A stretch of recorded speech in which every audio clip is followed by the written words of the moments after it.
And if this unit is not dismantled,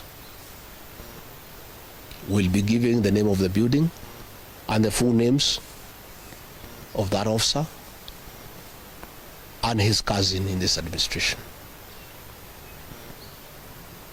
And these people are not answerable to the Inspector General of Police. Your guess is as good as mine as to who is the commander of that unit. Let me emphasize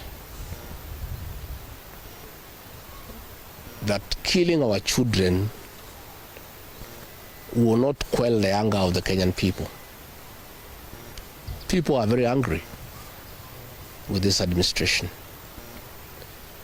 Abducting young people is not a solution. You must address the cause of the disquiet, of the discontent.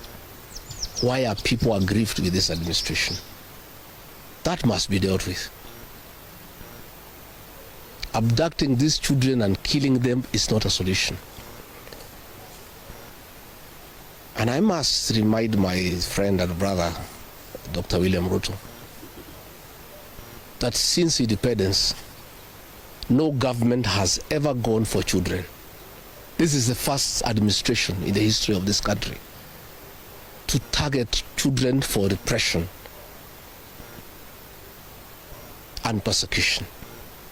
Even the colonial administration, brutal as it was, it never went for the children. And the question the president must address is simple. Why has everybody turned against you and the administration in only 2 years? That is what you need to interrogate instead of persecuting these children. Again, he must understand the law of nature. Nature abhors vacuum.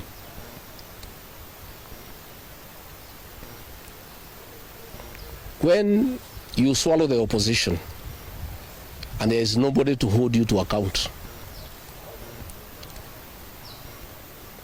when you capture parliament and other institutions of oversight, since nature abhors vacuum, other formations will emerge to oversight you and hold you to account.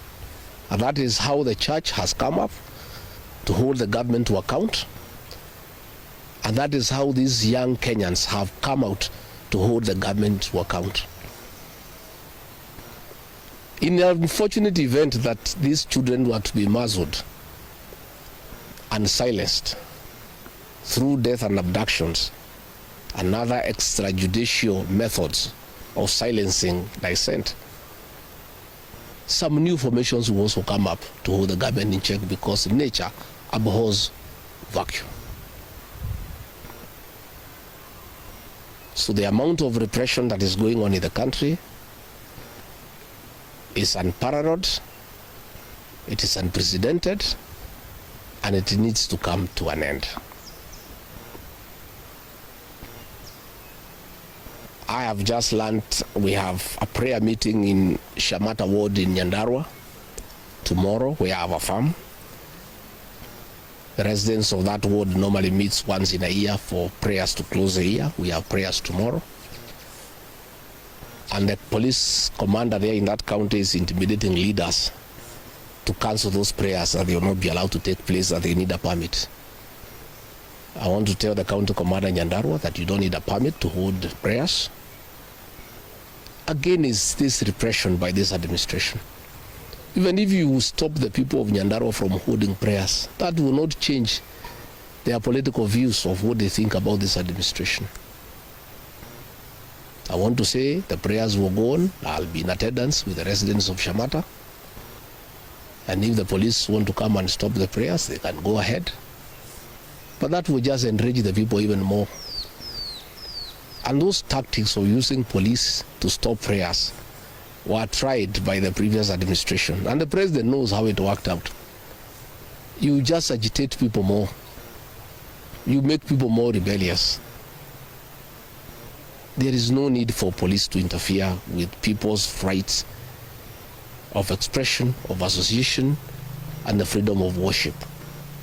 So I want again to ask the Inspector General of Police to tell his county commander in Nyandarua not to interfere with the rights of the people of that area to hold prayers and to congregate to pray together, because those rights are guaranteed in the Constitution.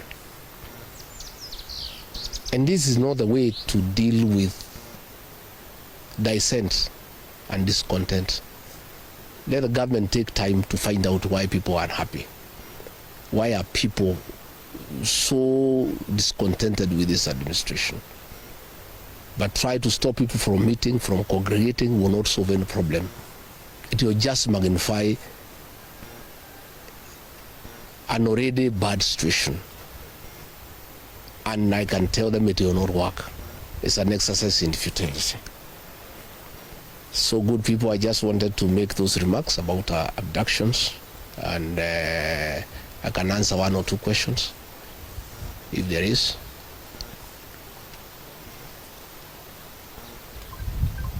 Kosawa?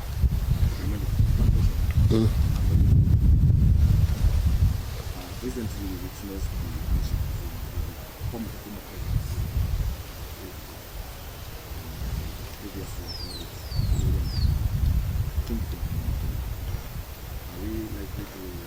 are you likely to follow Ruto and his statement?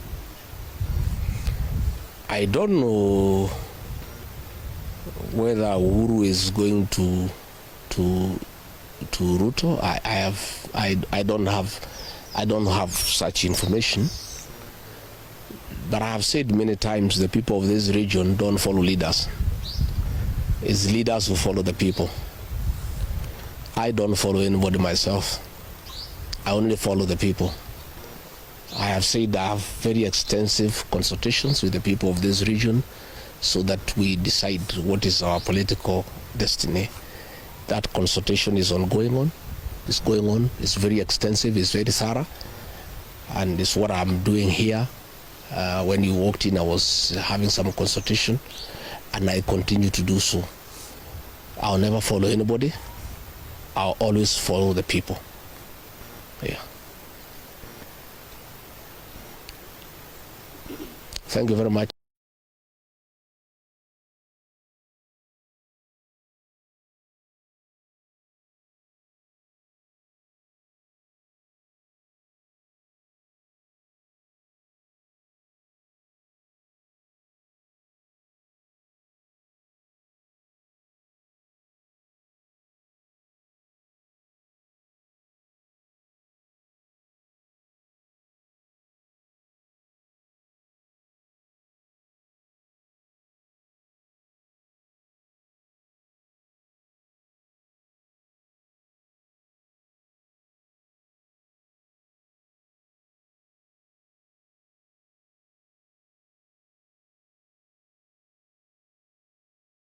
Is not aware of these incidents. He also demands that Kenyans stop accusing the police of being behind what he refers to as alleged. Reports indicate 74 cases of enforcement.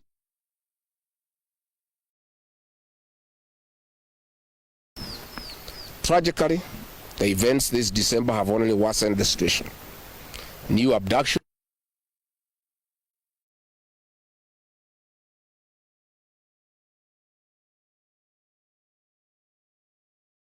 accountability raises an urgent and troubling question. Who is responsible for this abduction?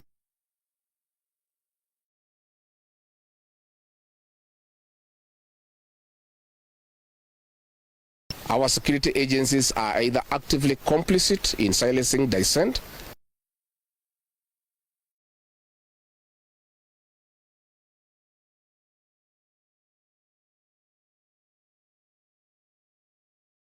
and I raised concerns about the dysfunctionality of the National Intelligence Service.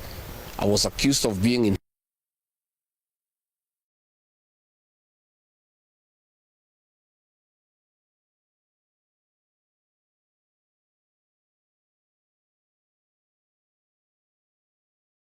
being silent or inactive is to suggest that these actions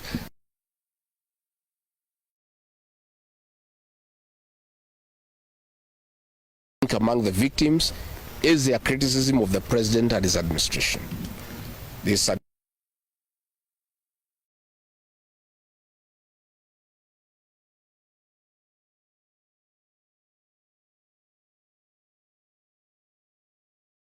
of law, justice, and the fundamental rights of every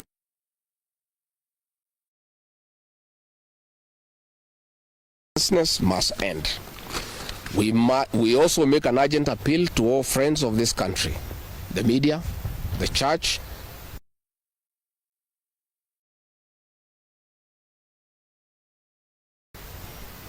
and blatant violation of fundamental human rights.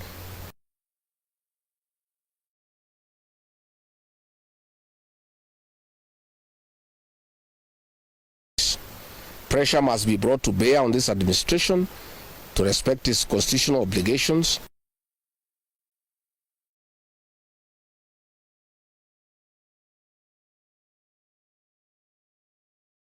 of the National Intelligence Service. It was politicized. To also demand the resignation of the Inspector General of Police, the Director of Criminal Investigation,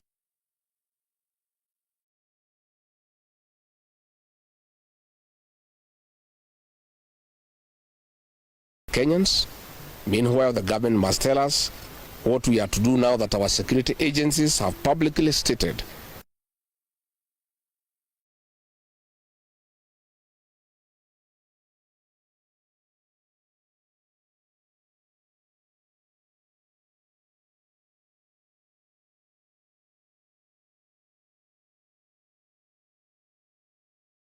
we assure you that we'll start